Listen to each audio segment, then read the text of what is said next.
tonight I don't want to tell you what to do. I'm not here to tell you what to do. I'm here to, like Brian, to give you some insights. And I'm not an engineer, I'm not a scientist, but I work with a lot of them, and I go through material and ask them, why is this, how is that, tell me, so that I can explain it in a plain language way. So I'm giving you a plain language representation of some of this information, and I'm also giving you references to the actual reports. And of course, you can feel free to send us questions at any time for more details. So the questions that your group asked me to respond to: what are the effects of renewables on overall electricity reliability? Do renewables affect selling price? Do these projects ever make money? If so, for how long? Climate pattern changes, yes, no. Is it practical to retire traditional power sources? And are there any other issues of relevance? So the background I was given was that the original approval for the Saamis Solar Park was for a 325 megawatt park with a new green 1056S substation. The city is claiming that their only desire is to have the rights approved by DP Energy. And then they claim that their desire is to only develop 75 megawatts initially, with possible further development sometime in the future. And the other change would be to feed the power into the city's grid rather than the provincial grid. And so on that issue of reliability, you might need to also add some kind of equipment that could help with the forecasting. So here's the location. I'm not going to spend a lot of time on that. You probably know it better than I do.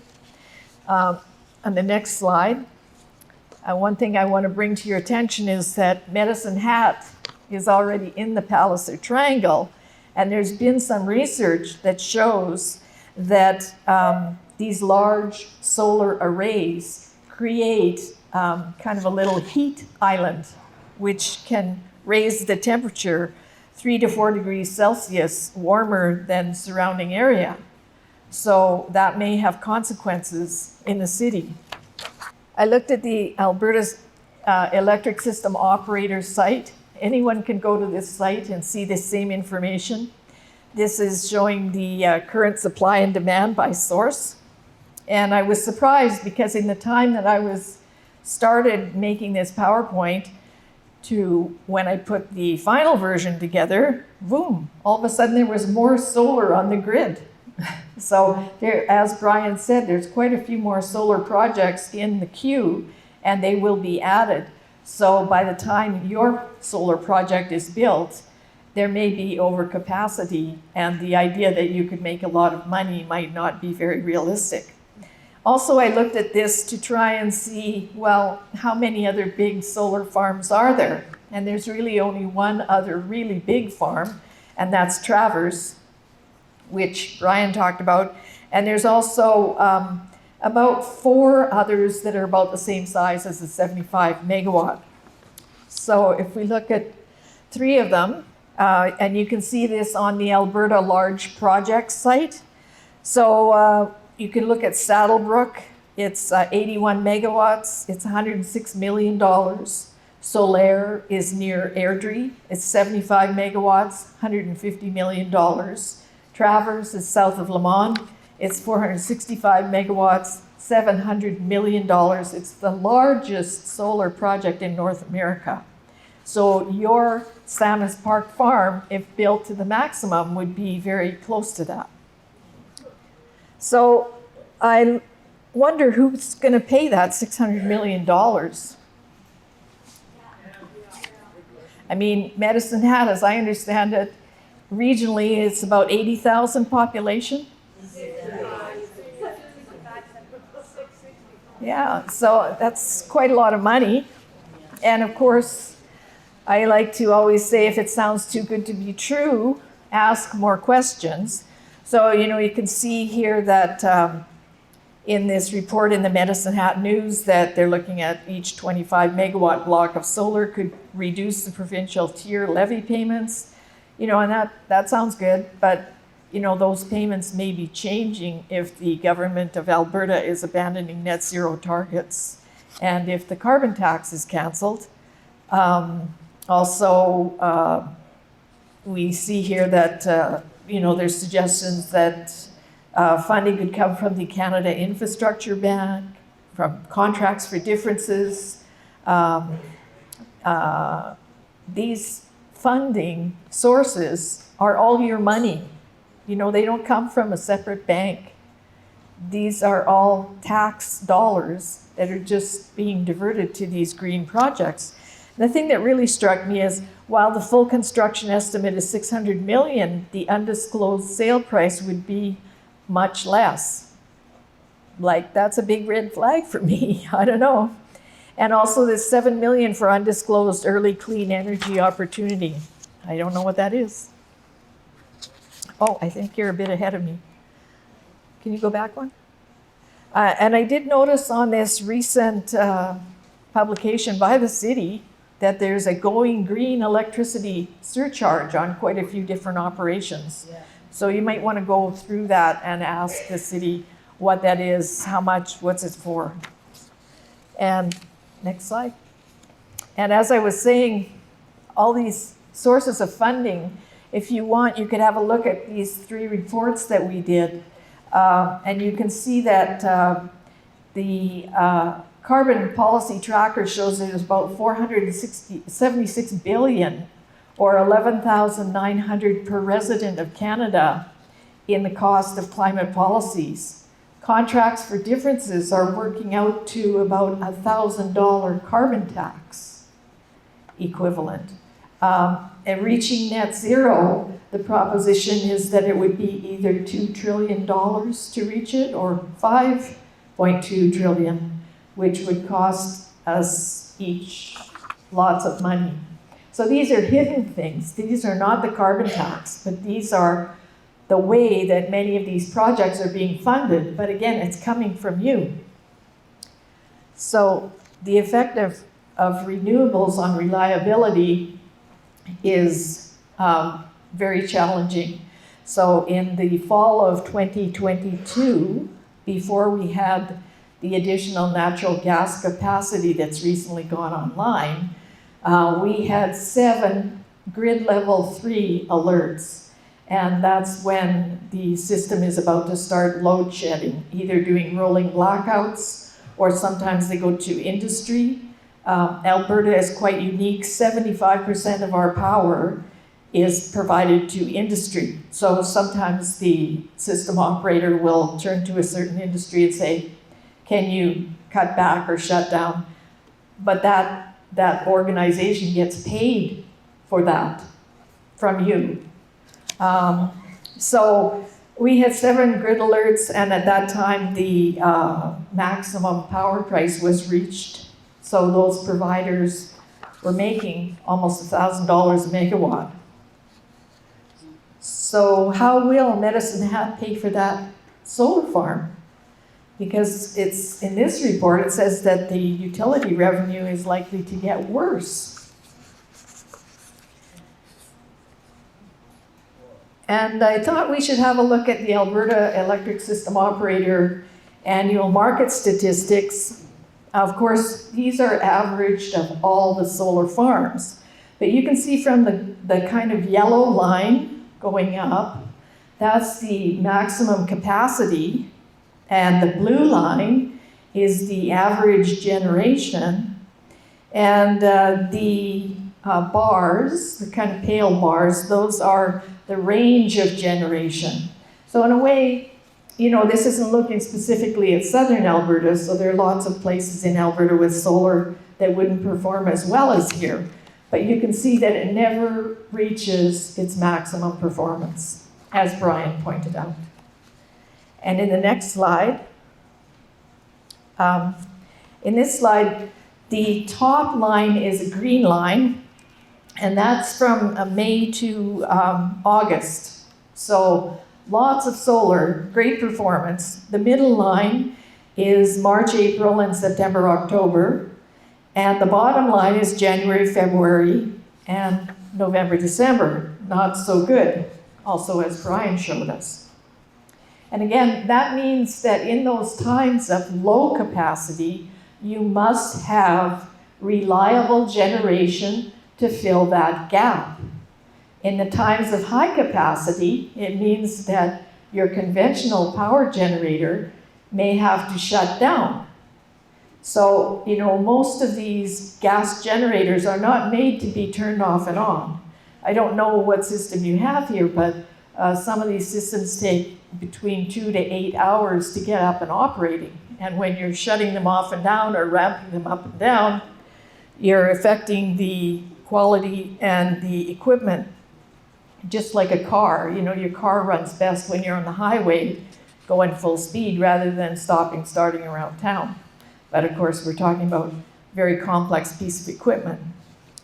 So the effects of non-dispatchable power on renewables, if you look at, you can see there are some straight lines here. And I'd like you to go and look at this presentation, Net Zero and the Future Power Grid, because there's a full detailed explanation.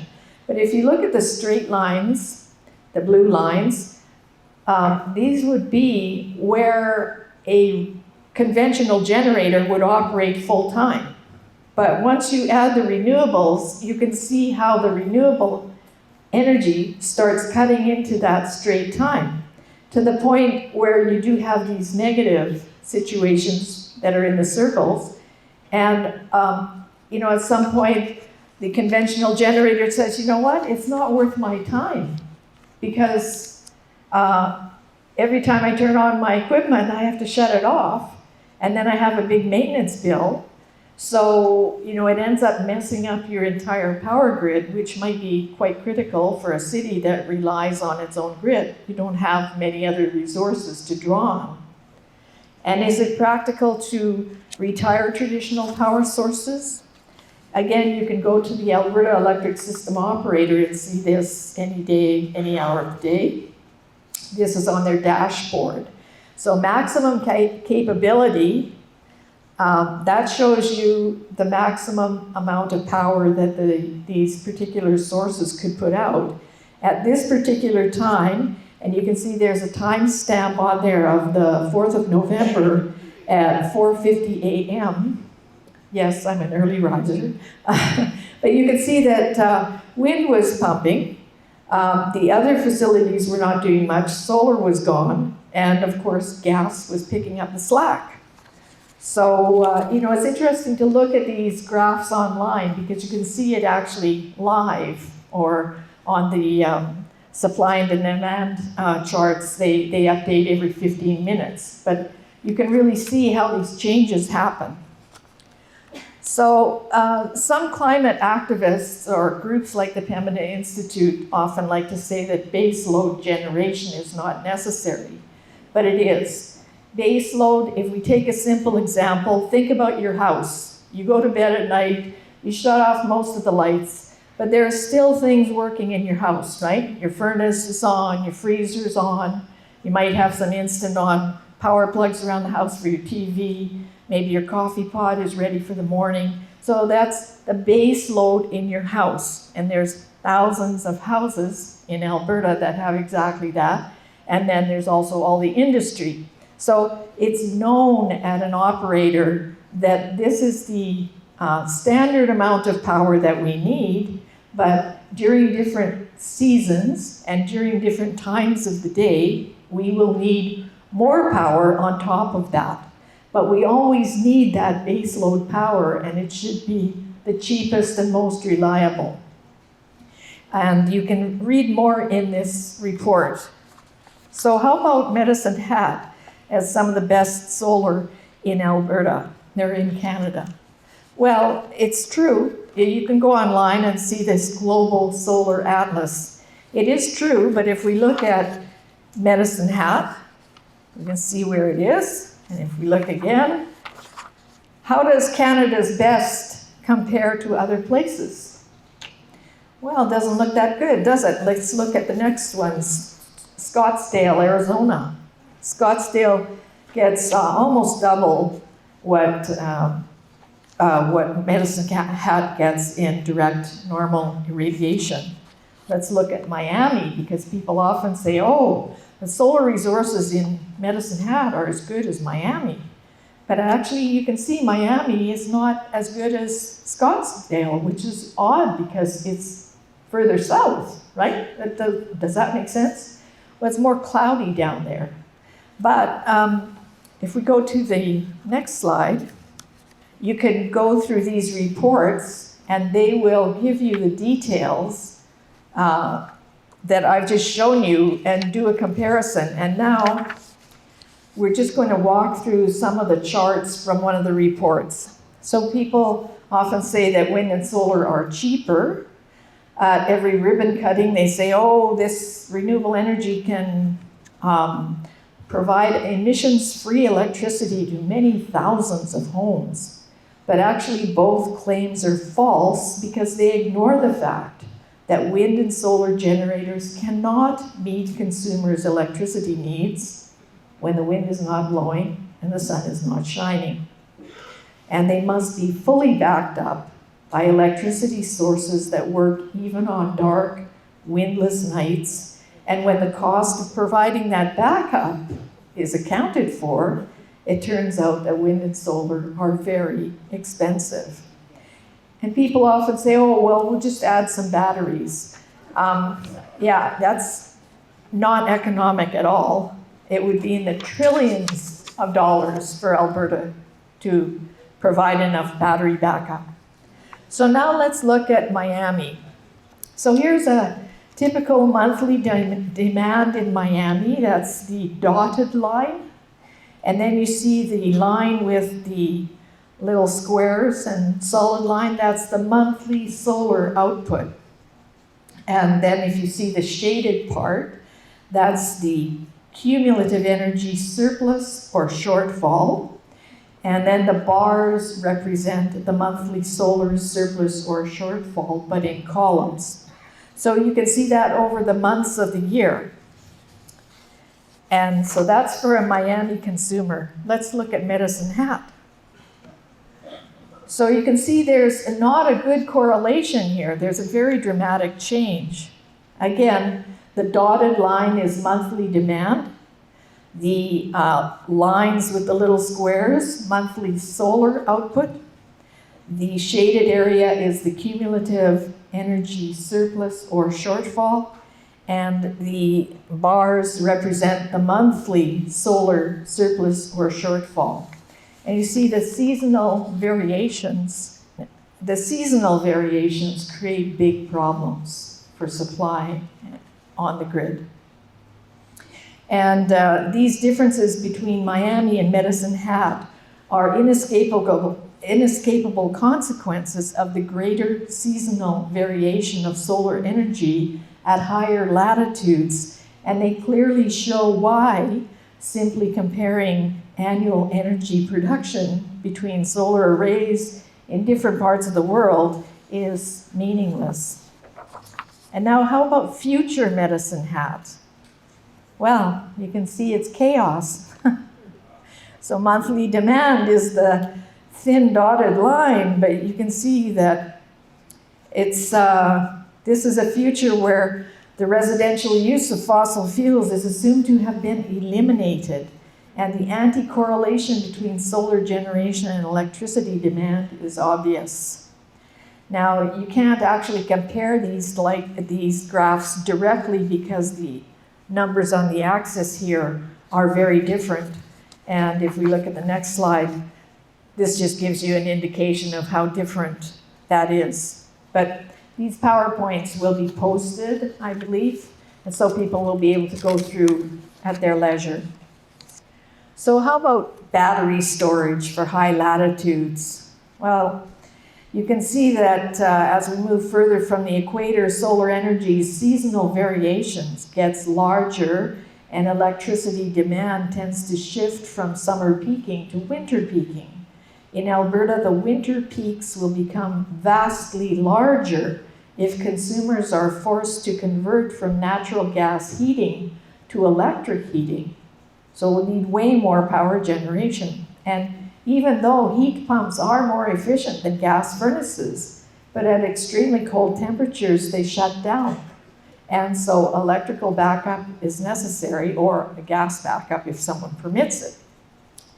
So this is very problematic. In Alberta, the needed storage is not just that required to get through a few cloudy days, but rather that required to get through October to March solar energy shortfall.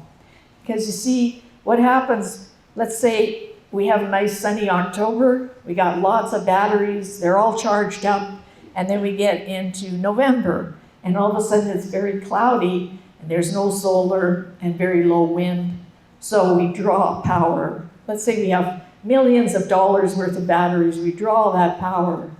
Well, it has to be recharged. And then you're going into a period of a season where you don't get the full sun, you don't get the full wind. And how will you recharge it? So then you have to have like extra capacity, and that costs a fortune. So I was also asked, do these projects ever make money? And if so, for how long? Well, the projects often make a lot of money for the developer, and sometimes for carbon market traders. And you know, carbon markets, that's kind of the emperor's new clothes. You know, they say about the carbon market is the lack of delivery of an invisible substance to no one. So, yeah, that's Mark Shapiro. I like that one too. So sometimes the subsidies and trade-offs against the burden of a carbon tax, like in the case of Medicine Hat, it seems to be a consideration of the city. Some that it appears to make them profitable, but the subsidies also come from your pockets.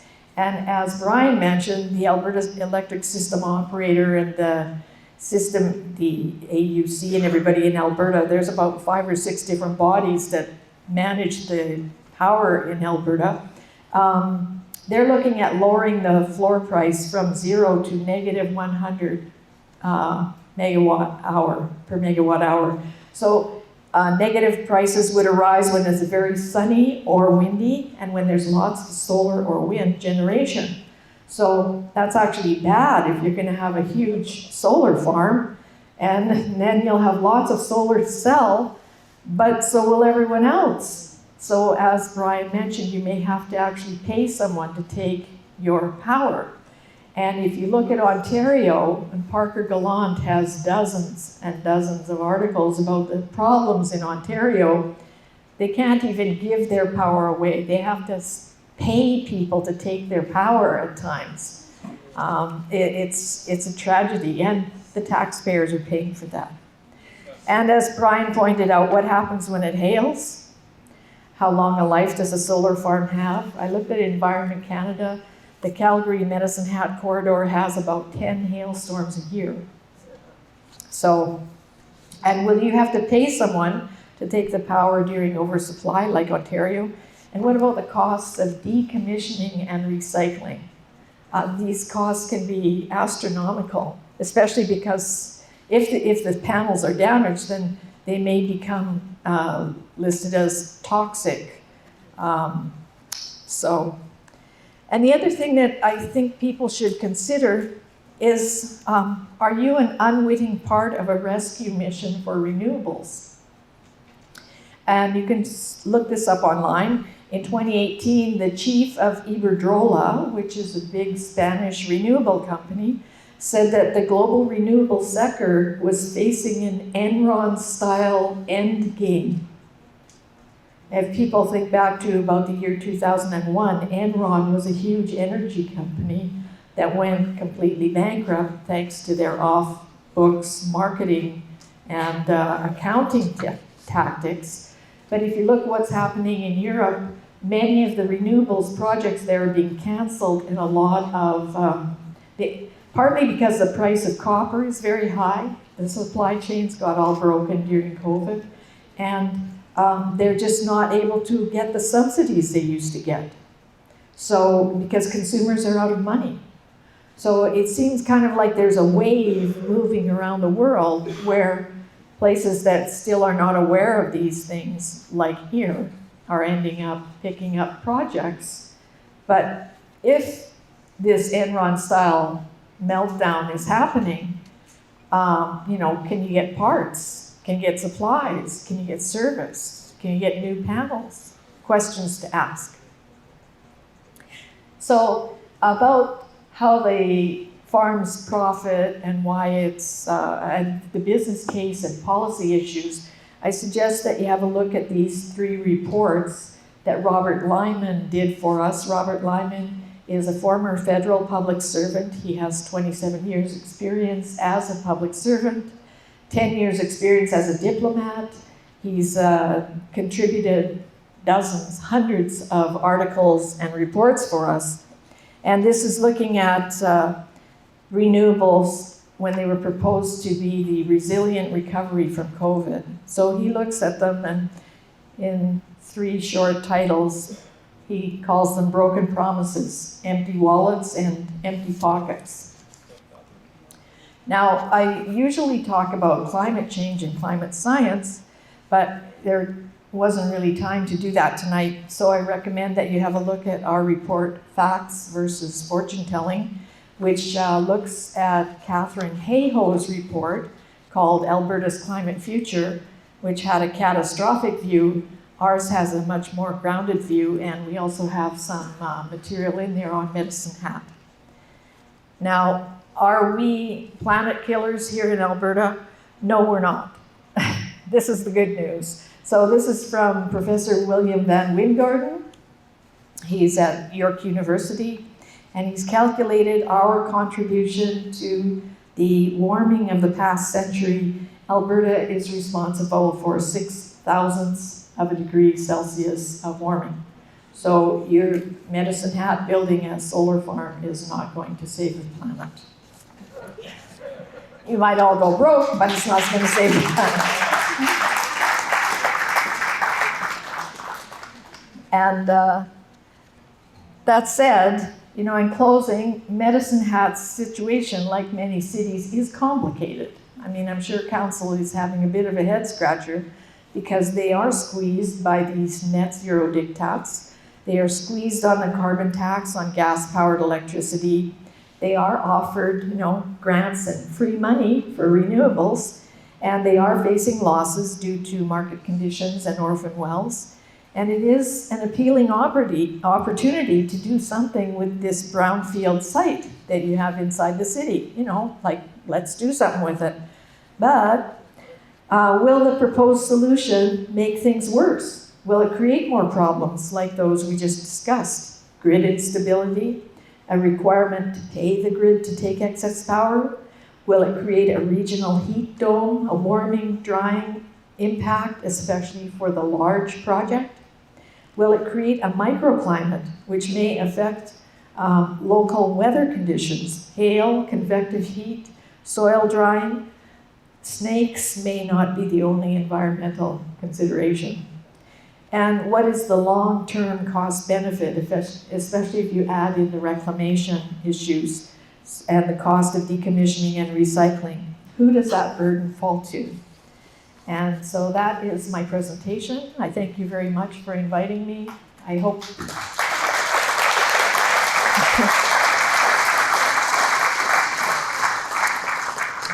you might consider becoming a member of Friends of Science Society, because we publish bi-monthly newsletters that give a lot of information like this. And of course, we have our reports and press releases and such like. We want an informed public, and we advocate for open civil debate and full cost benefit analysis on climate and energy policies before they are implemented. Thank you.